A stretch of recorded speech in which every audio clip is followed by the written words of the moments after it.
name is Wendy Amsellem. I teach here at Drisha Institute, and I'll be speaking about Megillat Ruth, which is read on the upcoming holiday of Shavuot.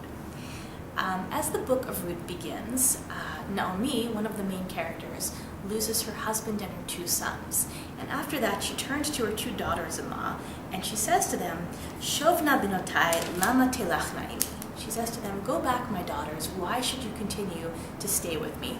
Ha'ot li banim b'me'ai v'hayu lachem la'anashim.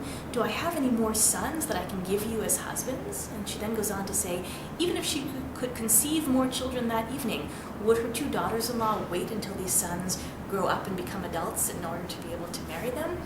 And essentially what she's saying to them is, look, you were married to my sons. Now that my sons have died, I have no connection to you at all. And you should go back to your own families, and I will continue on my way back to my hometown of Bethlehem. One of her daughters-in-law, Orpah, listens to her and goes back. But her other daughter-in-law, Ruth, basically says to her, I'm not with you because I want to be married to your son. I'm with you because I want to be with you. And Ruth goes on and she explains this in a very eloquent way. She says, Al tifki'i bi la'ozvech lashuv me'acharayich. Don't keep trying to urge me to leave you, to turn back from you. Ki el asher telchi elech, because wherever you go, I will go. Uva asher talini alin, and wherever you rest, I will rest. Amech ami ve'elohayich Elohai.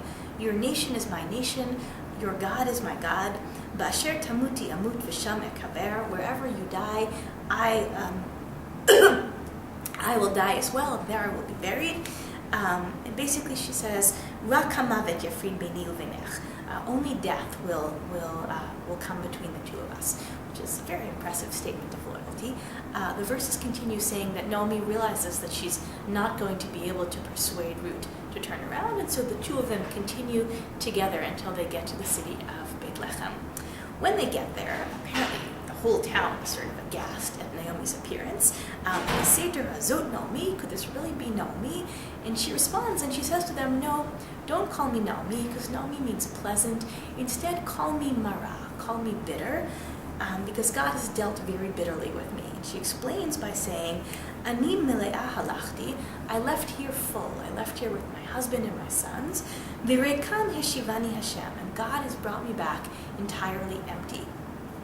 I always find this verse to be really painful because Ruth has just sworn her undying devotion to Naomi, and Naomi doesn't seem to even be acknowledging that Ruth is with her at all. She just says, I've come back here with no one, I've come back here empty.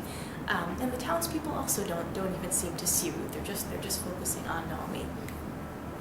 As the story continues, Ruth continues to be very kind to Naomi. She goes out to collect food for them. When Boaz, the owner of the field, gives Ruth some food for lunch, she makes sure to bring some of the lunch food back for Naomi as well. And eventually, as the story continues, Naomi decides that Ruth should try to convince Boaz to marry her and to redeem her. And she gives Ruth a series of instructions for how to go about doing this. And Ruth follows them, but Ruth doesn't actually seem particularly interested in her own on marrying Boaz. She seems more interested in sort of doing whatever Naomi would like her to do. She kind of wants Naomi to be happy with her. And eventually Boaz does decide to marry Ruth. The two of them get married in the last chapter of Megillat Ruth. And at the very end, Ruth becomes pregnant, and she gives birth to a child. At which point the townspeople say to her, Baruch Hashem asher lo hishpit lach goel hayom. They say to Naomi, blessed is God who has not kept you from having a redeemer today. V'yikarei shemo b'Yisrael, and your husband's name will still sort of be called forth in Israel because this grandchild has been born. V'hayalach lemeshiv nefesh. This grandchild will sort of resuscitate your soul. V'lechalkel et zevatech, and will support you in your old age. Ki chalatech asher ahevatech yiladatu. But the reason why this child is so important and so special for you is that your daughter-in-law, the one that you love, she has given birth to this baby. Asher hi tova lach mishiv'a banim. Your daughter-in-law who is even better for you than 7 sons. And I think this verse at the end of the Megillah is really very important because up until now it seems that Naomi has mostly been seeing Ruth as sort of her only responsibility to Ruth is to find her someone else to marry. her own son has died, Ruth's first husband has died, and she has to find Ruth someone new to marry. And it seems that all along what Ruth is saying is that she really just wants to be with Naomi. She really values the relationship that she has with her.